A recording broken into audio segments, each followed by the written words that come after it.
So hello everyone, welcome back to another video. তো আজকে কথা হলো ধূমকেতু রিলেটেড আপডেট নিয়ে। তো ধূমকেতু সিনেমাটা বড় পর্দায় এখন খুব রমরমিয়ে চলছে এবং ছবিটা এমন একটা ছবি যেটা প্রায় তার 4 দিনের মাথাতেই 10 কোটির মতো বক্স অফিস কালেকশন করে। সোমবার, মঙ্গলবার এবং গতকালকে বুধবার গেছে।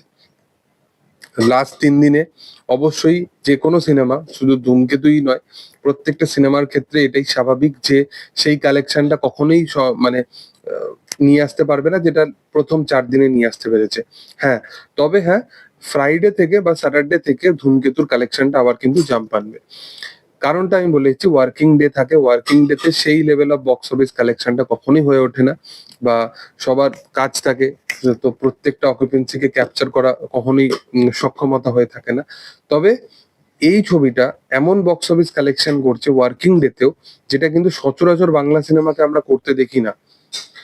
তো একটা দারুণ লেভেলের বক্স অফিস কালেকশন ধূমকেতু করতে চলেছে আগামী দিনে। দেব, শুভশ্রী, তাদের জন্য ফ্যান্সরা যেভাবে এই সিনেমাটা দেখার জন্য মুখিয়ে গেছিল, এখন শুধুমাত্র দেব শুভশ্রী সিনেমার অংশ নয় অডিয়েন্সের কাছে। অডিয়েন্স কিন্তু বড় পর্দা থেকে ছবি দেখে আসার পর থেকে মানুষ রুদ্রনীলকে নিয়ে কথা বলছে, মানুষ এই ছবির গল্প নিয়ে কথা বলছে, মানুষ এই ছবির ভিজুয়াল নিয়ে কথা বলছে, কৌশিক গাঙ্গুলিকে নিয়ে কথা বলছে। তো একটা সিনেমা কত কি ডেলিভার করতে পারে সেটাই হচ্ছে ব্যাপার। এবং অনেকে, আমি বারবার বলেছি যে অনেকে ধূমকেতুর এন্ডিং বা ধূমকেতুর যে এসেন্সটা সেটা নিয়ে অ্যাকচুয়ালি মানে অনেকের পছন্দ হয়নি। তবে তোমরা যদি বুঝতে পারো যে ধূমকেতু যে শব্দটা, সেই শব্দের সাথে এই ছবির কিন্তু অনেক এসেন্স লুকিয়ে আছে, যেখানে তার নামও রাখা হয়েছে ভানু, রবি, সূর্য। এই নামগুলো রাখার কারণ কিন্তু এরকমই।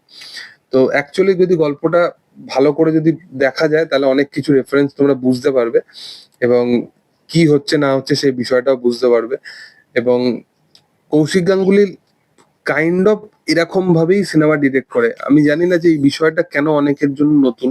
তারা হয়তো কৌশিক গাঙ্গুলির সিনেমা হয়তো খুব কম দেখেছে, তাই কারণেই হয়তো এই প্রশ্নগুলো উঠে আসছে বারবার, যে কেন এত কিছু প্রশ্নের উত্তর সিনেমাটা শেষ না করে সিনেমাটাকে শেষ করে দেওয়া হলো।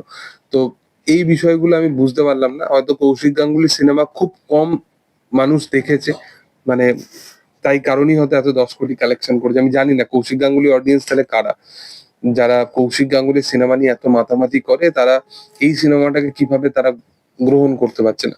তো যাই হোক, সেটা নিয়ে আর বলে লাভ নেই। ধূমকেতু যেটা কালেকশন করে ফেলেছে সেটার আগে আর কোনো কথা নেই। তবে তোমাদের কি বক্তব্য এই বিষয়ের উপর সেটা তোমরা অবশ্যই কমেন্ট সেকশনে জানাতে পারো। ভিডিও ভালো লাগলে অবশ্যই তোমরা লাইক করো, শেয়ার করো, সাবস্ক্রাইব করো এবং পাশে থাকা বেল আইকনটা অবশ্যই প্রেস করে দিও। Thank you all, by.